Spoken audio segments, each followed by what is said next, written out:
Bonjour les troisièmes. Alors, on se retrouve aujourd'hui pour la correction de la première partie de cette nouvelle séquence d'histoire concernant la Ve République et la décolonisation. Deux séquences que j'ai fusionnées puisqu'il y avait quand même un lien sur le début de la Ve République et cette phase de décolonisation qu'on va travailler dans la séquence, qui est vraiment une période importante de l'après-Seconde Guerre mondiale. Donc on va commencer tout de suite par la correction de ce que vous aviez à faire. Alors, vous avez normalement noté le titre de la séquence, donc la Ve République en France entre 1958 et 2007. On s'arrête à peu près 14 ans avant notre époque, tout simplement parce que c'est de l'histoire, on ne peut pas étudier non plus le temps présent, on va plutôt s'intéresser vraiment à des faits qui ont un certain nombre d'années déjà et qui vont donc avoir la possibilité d'être étudiés en histoire. Alors, la problématique, comment la Ve République s'adapte-t-elle aux évolutions du monde entre 1958 et 2007? Donc une cinquantaine d'années quand même qu'on va évoquer ensemble dans cette séquence. On ne va pas tout voir, mais on va voir quelques moments clés très importants. Et on va commencer déjà par évoquer pourquoi cette Ve République est apparue. Alors, vous avez remarqué, j'ai mis un récit qui n'était pas présent dans votre diaporama d'origine. Il faut peut-être prendre quelques notes pour avoir des informations supplémentaires. Avant la Seconde Guerre mondiale, nous étions dans la Troisième République. Vous vous souvenez, on avait vu un peu ses faiblesses d'ailleurs à cette République lorsqu'on a fait la séquence sur les démocraties et les régimes totalitaires dans les années 30. Avec la Seconde Guerre mondiale, l'Allemagne arrive à vaincre la France et cette République, la troisième, va donc être dissoute. C'est-à-dire que le maréchal Pétain va la supprimer et mettre en place ce qu'on appelait l'État français. Jusque-là, vous n'apprenez rien. Seulement voilà, en 1944, on a le début de la libération de la France par le général de Gaulle et puis bien entendu les Alliés, c'est-à-dire les Américains et les Britanniques notamment. Et vous avez donc une nouvelle formation politique qui va se mettre en place. Forcément, la Troisième République ayant disparu, on va passer du coup au numéro suivant, c'est-à-dire la numéro 4. Mais on va voir que cette numéro 4, la Quatrième République, elle a également des faiblesses et qui va provoquer d'ailleurs sa chute assez rapidement, puisqu'elle se met en place en 1945 à peu près, et puis du coup elle va se terminer tout simplement, comme vous l'avez vu dans le titre de la séquence, en 1958. C'est plutôt une durée de vie courte, comparée par exemple à la Troisième République qui avait duré bien plus longtemps. Alors pourquoi? Déjà, premièrement, tout simplement parce que cette Quatrième République reprend certains défauts, certaines failles qui étaient présentes dans la Troisième République. Vous vous rappelez, la Troisième République avait un problème concernant la lourdeur de son institution et puis les différents changements assez rapides de gouvernement à cause d'un système qui était plutôt parlementaire. C'est-à-dire que la Quatrième République est aussi un régime parlementaire où le Parlement a plus de pouvoir que le pouvoir exécutif, que le pouvoir du président, par exemple. Le président a plutôt un rôle, on va dire, d'observateur, il va s'intéresser vraiment à la politique étrangère, mais il a très peu finalement de pouvoir, de manette, pour pouvoir impulser finalement des décisions au niveau national. C'est vraiment le Parlement qui a le plus de pouvoir puisqu'il va donner sa confiance au gouvernement et si le gouvernement ne remplit pas un certain nombre de critères, eh bien il peut être amené à être dissous assez facilement. Et cette Quatrième République, elle reprend ce fonctionnement avec justement un Parlement plus fort que le président et ce qui provoque les mêmes défauts, c'est-à-dire qu'en cas de crise, il est difficile de trouver des solutions rapidement puisqu'on a beaucoup de tractations, beaucoup d'alliances qui se font ou qui se défont et qui vont donc provoquer des problèmes. Alors, nous on va justement voir quel est l'événement qui va précipiter la chute de cette Quatrième République. Et donc, c'est la séance 1. Comment la guerre d'Algérie précipite-t-elle l'avènement de la Ve République en France? Alors, vous aviez un premier document qui vous montrait un tableau pour faire un état des lieux de la situation en Algérie au début du coup de ce conflit en 1954. Alors, vous aviez une définition importante, FLN, j'espère que vous l'avez noté, c'est vraiment un groupe qu'on va étudier tout au long de cette séance. Alors, il y en avait d'autres, des groupes qui étaient similaires, nous on va en retenir un, ce sera suffisant, donc retenez celui-ci. Et vous aviez un exercice à faire concernant ce tableau. Dans une réponse argumentée, explique ce qui distingue la situation sociale des musulmans de celle des Français d'Algérie. Alors, déjà, ce qu'on peut constater, c'est qu'en ce qui concerne la population vivant en Algérie, on a beaucoup plus de musulmans que d'Européens d'Algérie, ce qui paraît un peu logique. Dans toutes les colonies, vous avez une population locale qui est supérieure en nombre aux colonisateurs, c'est-à-dire ici la France. Il faut savoir que l'Algérie est française depuis 1830. Pour autant, on a quand même pratiquement 1 million de Français qui sont venus s'installer, ou du moins de descendants de Français installés en Algérie, ce qui est plutôt important. C'est donc une colonie de peuplement. On avait vu l'an dernier, en quatrième, qu'il y avait plusieurs types de catégories de pays colonisés, ou de territoires colonisés, pardon. vous aviez des colonies de peuplement ou des colonies d'exploitation, c'est-à-dire où on avait très peu d'Européens sur place, mais qui récupéraient plutôt des ressources naturelles. Là, en ce qui concerne l'Algérie, vous avez une colonie de peuplement, c'est-à-dire que beaucoup de Français sont venus s'installer en Algérie et ont donc construit leur vie là-bas, ont pris des territoires et se sont installés et ont vu leurs descendants rester sur place. Donc on a quasiment 1 million de Français, c'est beaucoup plus que dans beaucoup d'autres colonies françaises. Pour autant, on reste minoritaire, les Européens en Algérie, puisqu'il y a quand même encore 8 500 000 musulmans à peu près, donc d'origine locale. On remarque qu'il y a quand même des différences très importantes, des déséquilibres qui ne vous choqueront pas vu la séquence qu'on a vue l'an dernier, au niveau du taux de mortalité infantile. Je rappelle ce que veut dire le taux de mortalité infantile. C'est tout simplement le nombre d'enfants en bas âge qui vont décéder prématurément, et plus le chiffre est élevé, plus cela veut dire que l'accès aux soins est plus difficile pour la population concernée. On se rend compte qu'entre les Européens et les musulmans, il y a une grosse différence, alors qu'on est dans le même territoire, face aux mêmes situations, climatiques par exemple. On a ici une grosse différence, puisqu'on voit que les musulmans sont beaucoup plus impactés par la mortalité infantile. Ça montre donc que ces musulmans sont plus pauvres, ont moins accès aux soins, et vont donc avoir ce taux qui va augmenter.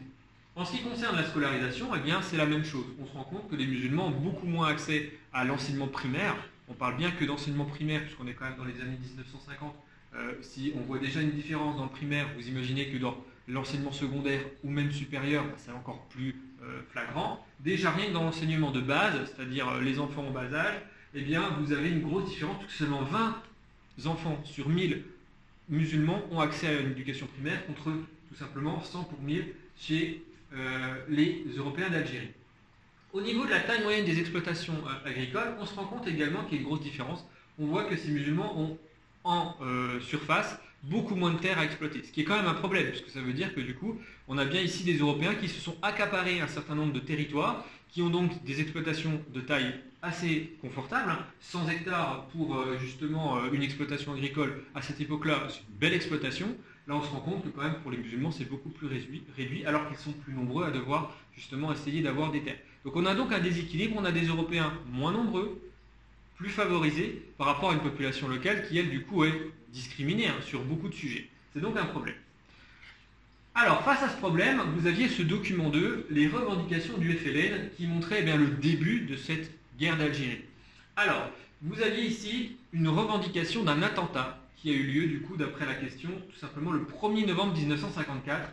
C'est vraiment l'événement qui marque le début de la guerre d'Algérie. Vous avez ici un mouvement qui va essayer justement d'obtenir l'indépendance par la force. C'est-à-dire que depuis plusieurs années, dans toutes les colonies françaises, vous avez des populations locales qui essayent, du moins une partie de la population locale, qui essaye de recouvrer une indépendance. Et il y a plusieurs méthodes différentes qui peuvent être mises en place, et l'une des méthodes, c'est tout simplement la force. C'est-à-dire si on n'arrive pas à se mettre d'accord avec le colonisateur, qui a en général très peu d'intérêt à libérer un territoire de manière pacifique, on a plusieurs moyens qui vont être mis en place pour faire pression, pour essayer de faire partir finalement le colonisateur. Et ici, du coup, en Algérie, on a donc le début d'un événement, de début d'une guerre qui va être très important et qui est très importante. Alors, question 2. Quels sont les objectifs et les méthodes du FLN? Donc les objectifs, comme on vient de l'évoquer, c'est tout simplement l'indépendance, obtenir l'indépendance, le départ des Français et retrouver une Algérie algérienne. Les moyens, on avait dans le document un élément très important, la continuation de la lutte sous toutes les formes. C'est-à-dire qu'ici, on ne met de barrière à rien. C'est-à-dire qu'on considère que le motif de la lutte est suffisamment légitime pour justifier toutes sortes d'actions. C'est-à-dire que ce soit la lutte armée contre les forces de l'ordre, ce qui peut paraître complètement légitime, puisque là, on est dans un cadre plutôt logique. C'est-à-dire on se bat face aux armées adverses, ou du moins aux forces de l'ordre adverse. Mais comme on a cette forme de lutte sous toutes les formes, ça montre bien qu'on va aussi être capable de faire des choses qui sont considérées peut-être comme moins éthiques, moins acceptables, peut-être tout simplement l'assassinat ou des attentats de personnes qui sont tout simplement civiles, c'est-à-dire qui ne sont pas des représentants des forces de l'ordre et qui vont donc être des victimes, peut-être un peu qu'on pourrait considérer comme innocentes, si vous voulez, mais qui vont donc être considérées comme légitimes. C'est-à-dire que les indépendantistes considèrent que désormais, on n'a plus le choix, il faut être capable même de commettre des choses assez importantes, même envers la population civile pour faire pression, pour essayer justement de faire partir ces Français. Alors, question numéro 3 était sur l'attentat et répression en Algérie. Vous aviez un document qui montrait l'escalade un petit peu de cette violence qui va se développer en Algérie. Alors pourquoi peut-on dire que les violences en Algérie constituent ce qu'on appelle un cercle vicieux? Là c'est simple, vous aviez ici deux photographies qui vous parlaient de deux événements différents. Vous aviez ici un attentat commis par du coup les indépendantistes dans un casino, du coup en 1957, donc on est passé quelques années plus tard, ça veut dire que ça a pris quand même quelques années. La guerre d'Algérie n'a pas duré, on va dire que quelques mois, elle a duré plusieurs années, elle se termine seulement en 1962, ça montre bien qu'il y a eu quasiment 10 ans, on va dire 8 ans du coup de guerre, c'est quand même important. Et pendant ces 8 ans de conflit, vous avez eu pas mal justement d'événements comme des attentats ou des assassinats qui vont être commis. Et donc vous avez un de ces attentats qui est ici représenté. Vous avez remarqué où il se situe? Dans un casino. Ce n'est pas un hasard ici. Vous avez ici une cible plus particulièrement, on va dire resserrée, puisque un casino c'est plutôt un endroit où on va retrouver des populations avec un certain niveau de vie. Or on a vu bien en Algérie, ceux qui ont le meilleur niveau de vie, ça reste plutôt les Européens. Du coup, c'est plus logique de faire des attentats dans ce genre de lieu. Vous êtes censé arriver à plus trouver de cibles qui sont celles que vous cherchez, c'est-à-dire les Européens en particulier. Donc vous avez d'autres lieux qui vont être soumis à des attentats, des cafés par exemple, vous avez des commerces, vous avez pas mal de choses, ou des résidences de particuliers. Et puis vous avez une deuxième photographie qui vous montre des représailles, c'est-à-dire qu'ici on a l'application par l'armée française, qui va donc être investie de venir rétablir l'ordre en Algérie, et bien de représailles concernant certains villages, certaines régions où vous avez normalement considéré qu'il y avait des indépendantistes qui se cachent, qui trouvent du soutien dans la population, un peu à l'image de ce qu'on peut trouver justement pendant la Seconde Guerre mondiale, c'est-à-dire les Allemands qui vont dans les villages rechercher les groupes qui peuvent aider les résistants. Là c'est un peu la même chose, sauf qu'on est en Algérie, donc on a un renversement de situation. C'est-à-dire qu'ici, vous avez des Français qui vont aller faire la même chose un petit peu que ce qu'ont fait finalement les Allemands en France. C'est-à-dire retrouver, essayer de faire peur, justement, les indépendantistes en essayant d'attaquer leur famille. Sauf que derrière, ça a des conséquences importantes, c'est que des personnes qui vont être victimes de violences vont donc avoir, bien entendu, plus de motifs encore de continuer la lutte et de eux-mêmes augmenter la violence. Donc on est dans un cercle vicieux où chaque action amène une représaille qui veut être encore plus terrible, et qui va donc faire l'escalade de la violence. Alors, vous aviez ensuite un dernier document que vous deviez évoquer aujourd'hui, c'était la révolte d'Alger et le retour du général de Gaulle. Donc, on sent bien que les choses n'arrivent pas à évoluer en 1957-1958, on se rend compte que les choses s'enlisent, on ne trouve pas de solution, et il y a un événement qui va vraiment faire basculer le gouvernement, c'est une révolte qui a eu lieu à Alger par les pieds noirs. Alors les pieds noirs, c'est tout simplement, vous aviez le mot à trouver tout à l'heure, c'est les Français résidant en Algérie, et il se trouve que ces pieds noirs se révoltent parce qu'ils ont l'impression que la France est en train de lâcher finalement l'Algérie française et va tenter de trouver une situation pour obtenir l'indépendance d'une manière un peu détournée sans forcément le dire officiellement. Et donc ça provoque une réaction des Français qui sont situés en Algérie qui vont dire « Eh oh, non, nous ici c'est chez nous, on ne veut certainement pas laisser le territoire, on est ici depuis des années, voire des générations, il faut que la France nous défende. » Et vous avez donc une révolte importante qui précipite le retour du général de Gaulle. Alors le général de Gaulle, qu'est-ce qu'il vient faire ici? Alors il faut savoir qu'à la fin de la Seconde Guerre mondiale, le général de Gaulle, il a tenté de mettre en place un nouveau régime politique où cette fois-ci le président allait avoir plus de pouvoir. Sauf que derrière, il n'obtient pas gain de cause, on l'avait vu à la fin de la séquence sur la Seconde Guerre mondiale, et comme il n'obtient pas gain de cause, il dit puisque c'est comme ça, moi je m'en vais. Et on va lui dire, tu t'en vas, tant pis. Et pendant très longtemps, on ne va plus entendre trop parler de lui au niveau politique. Sauf que là, on se rend compte qu'il va apparaître comme quelqu'un d'important qui pourrait réussir à trouver une solution. Alors, on va quand même faire les exercices, histoire de bien faire les choses dans l'ordre, puis ensuite je vous donnerai quelques explications supplémentaires. À l'aide des connaissances et du texte, donne une définition des mots en gras. Alors, les mots en gras, il y avait présence du conseil. Normalement, vous l'aviez déjà vu. Sinon, il fallait le retrouver sur un document, par exemple sur un moteur de recherche ou dans votre cahier. Président du conseil, chef du gouvernement sous la 4e République. C'est également le chef du gouvernement sous la 3e. C'est l'équivalent du Premier ministre, si vous voulez. Ensuite, le gaulliste. Donc c'est tout simplement les partisans du général de Gaulle. Vous avez peut-être déjà constaté que quand il y a des personnalités politiques très importantes qui ont autour d'eux des personnes qui s'en inspirent et qui vont être dans leur ligne politique, c'est-à-dire qui vont suivre leur héritage, on donne tout simplement un nom qui correspond à leur nom de famille, c'est-à-dire voilà, les gaullistes, tout simplement les partisans du général de Gaulle. Tout comme vous pouviez avoir pour Jacques Chirac, un précédent président de la République, les Chiraciens. Alors, la fin change un petit peu en fonction du nom de famille pour que ça sonne le mieux possible. Donc ici, vous aviez les gaullistes, ce sont donc les partisans du général de Gaulle. Et puis pieds noirs, donc les Français installés en Algérie. Alors attention, hein, quand je dis Français installés en Algérie, il faut savoir qu'à cette époque-là, tous les Algériens sont considérés comme Français, puisque vous êtes dans une colonie qui est considérée comme un département.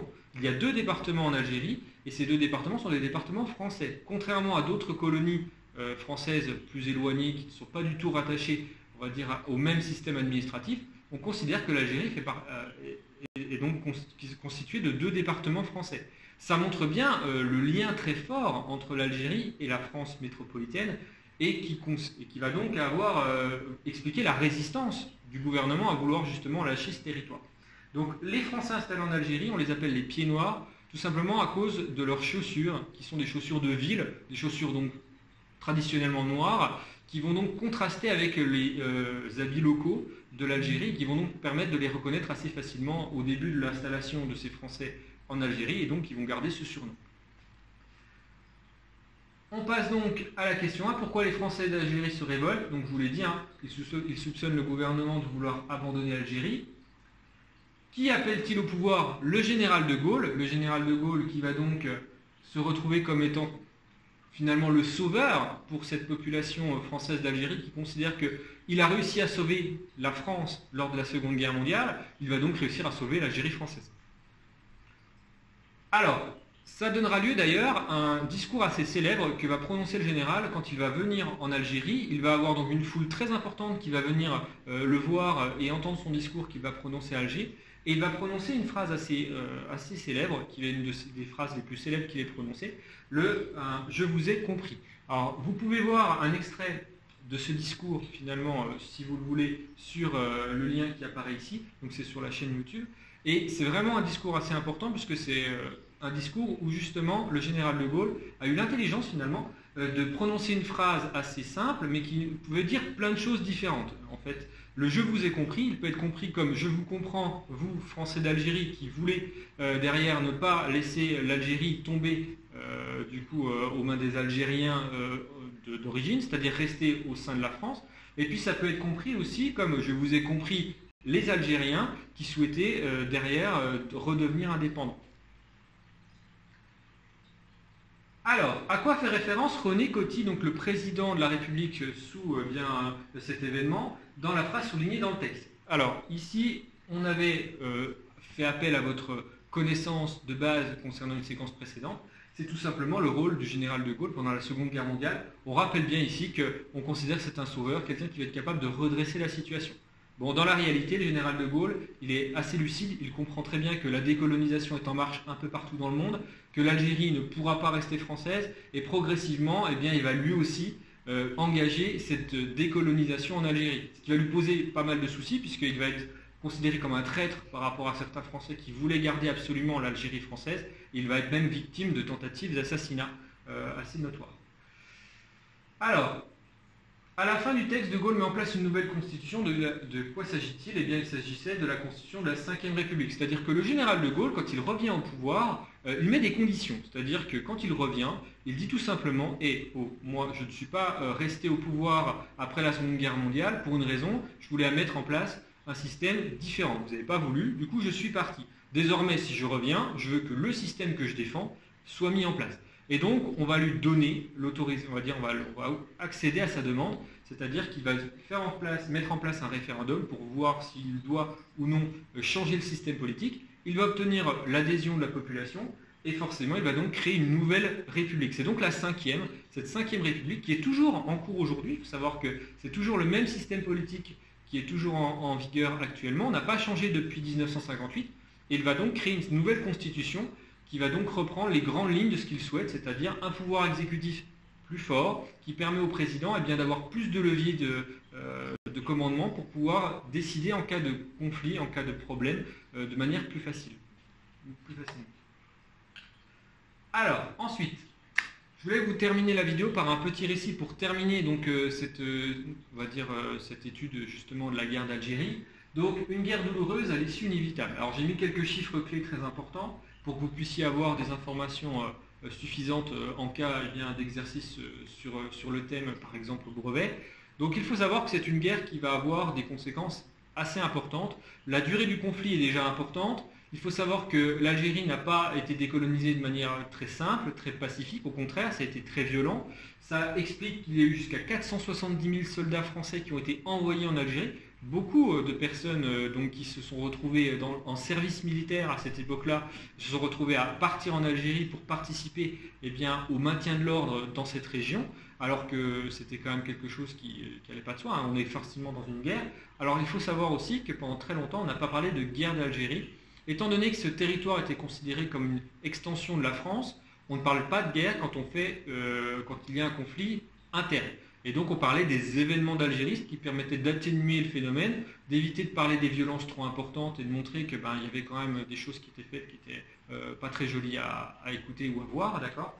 Et donc ça fait que quelques années, on va dire une vingtaine d'années, un peu plus, qu'on parle véritablement, de manière officielle, de guerre d'Algérie en France, et qu'on considère du coup qu'il y a eu des crimes qui ont été commis notamment envers la population locale.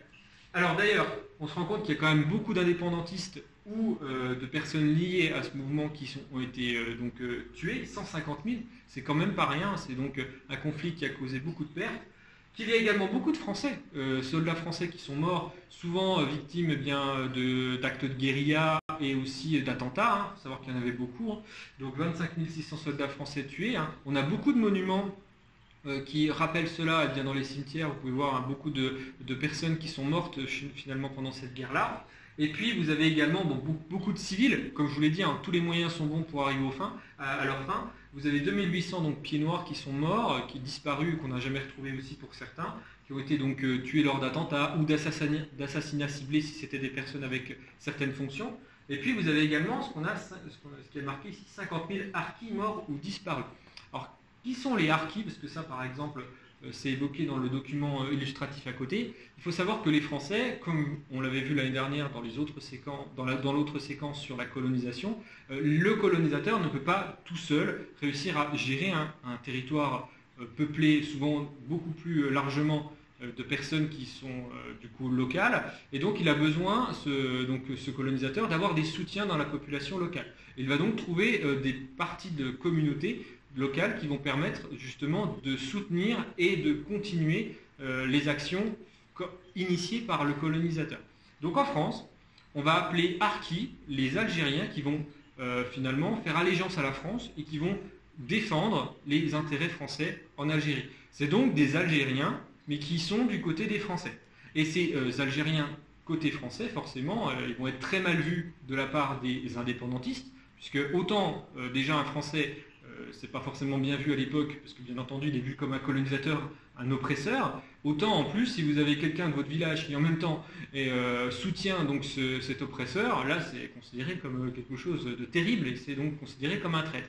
Et donc quand vous allez avoir les Français qui vont repartir d'Algérie en 1962 suite aux accords d'Évian mettant fin à la guerre et disant désormais l'Algérie est algérienne, eh bien on rapatrie les pieds noirs restants en leur donnant la possibilité de rentrer.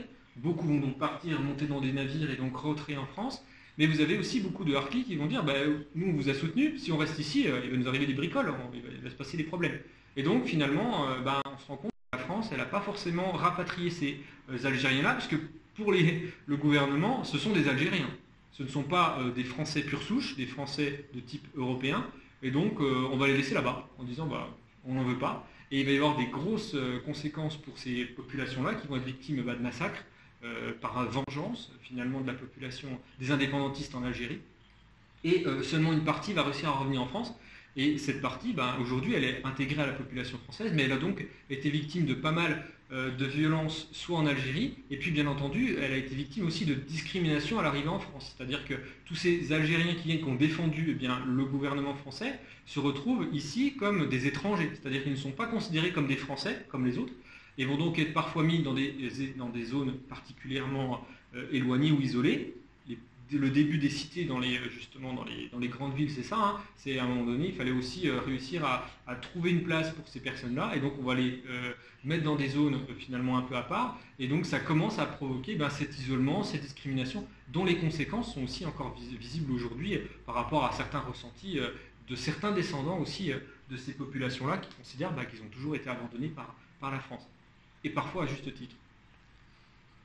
Alors, on termine par une trace écrite que vous avez à recopier, ce qui permettra de finir cette séance. Donc elle est ici, donc vous la recopiez, vous l'encadrez, et puis ensuite, quand vous aurez terminé, eh bien vous avez le travail à faire cette fois-ci pour la prochaine fois, c'est-à-dire pour lundi, c'est-à-dire pour le moment où on va se retrouver tous ensemble en classe.